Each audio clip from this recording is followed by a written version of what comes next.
And I think that to many of what we might want to call the Sharia-minded or the liberalists within Islam, that Sufis seem very dangerous. I think it's interesting to remember, to note that if you look at the early Jesuits, they almost were not accepted as an order by the papacy. They seemed dangerous. The Franciscans seemed dangerous. And, Muhammad had his mystical experiences, and what we ask happened to traditional Arabic religion. After he finished with it, it was gone. So Sufism is a continual threat. We find also that in modern times, a Sufi revival is attacked from two different directions. It's attacking the liberals, who are not well funded. We all know about the Hawali movement. We know that money pours into the Sharia-minded elements of Islam. And we also know that the Westerners who criticize Islam as backward and not joined by the secular Turkish state that's very suspicious of any kind of Islamic revival. So Gülen's movement is caught between two fires. One that says that he's perverted the straight path. Another one saying he's trying to redeem a hopelessly lost cause that's going to always be a problem. Well, how would you respond to this? And we looked at some of Gülen's arguments. How do you reject these charges? And he does so in a number of ways. Some are quite traditional Sufi ways and some are not. In the first place, Sufis always did this. They pointed to their credentials as Islamic scholars, and he points to his credentials as an Islamic scholar. He knows the religion. A second way he does this is by showing absolute devotion to the person of Muhammad. And Sufis traditionally do this. Muhammad becomes the great exemplar. He's the perfect man, as Gülen says, whose life was interwoven with threads of peace and tolerance as if it were a beautiful piece of lace.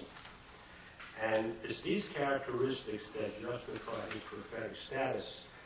And Gülen is unwavering in his devotion to the messenger of God.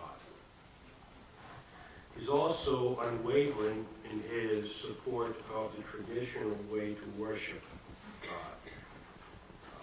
And this is another counter to criticism, because critics always thought that Sufis had a special secret and they were somehow mocking the ritual aspect of Islam. And Gülen insists that the ritualistic practices, the 5 pillars and so forth, are essential to a Muslim.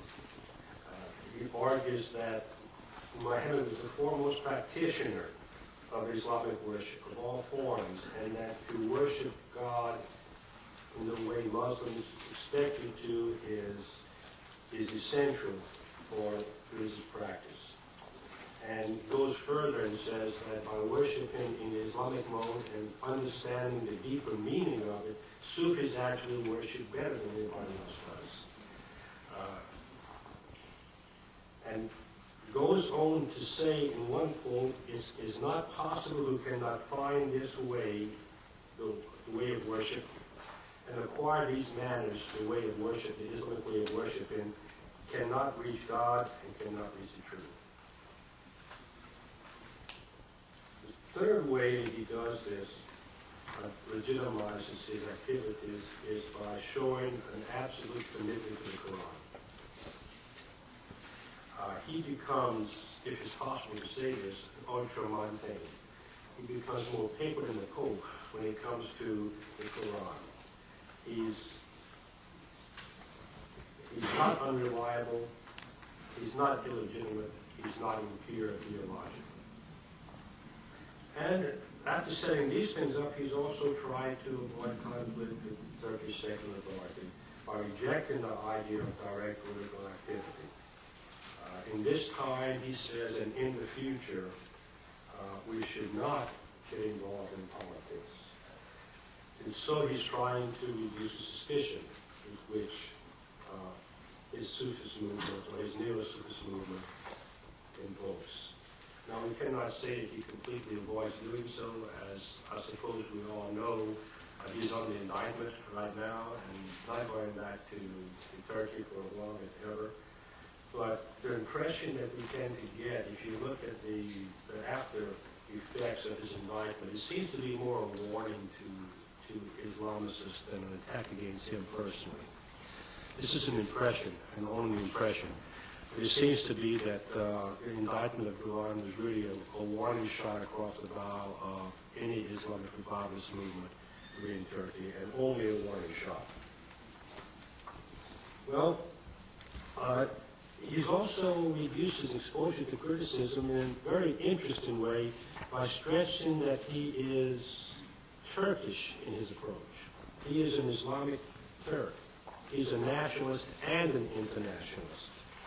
And it's full of, his works are full of comments about how Turkish Sufism is and how Turkish Islam is, and that Islam reached its flowering among Turkish tribes and Turkish society. Turkish Islam, he goes on, cannot just save Turkey, it can also save Islam. I'm going to have to skip all the way down to the back now. I see I have one minute left. And try to read out my conclusion. Historically, Sufis have a striking ability to motivate followers, adapt to new circumstances, and function effectively across cultural boundaries. This is due to their unrelenting focus on the divine, which transcend institutionalized schools and formulations, a concomitant orientation toward universality that reduces friction between particular confessions and encourages intercultural exchange, their stress on the importance of individual action in achieving salvation, their intellectual flexibility, there is avoidance of literalness and judicious recourse to symbolic interpretation.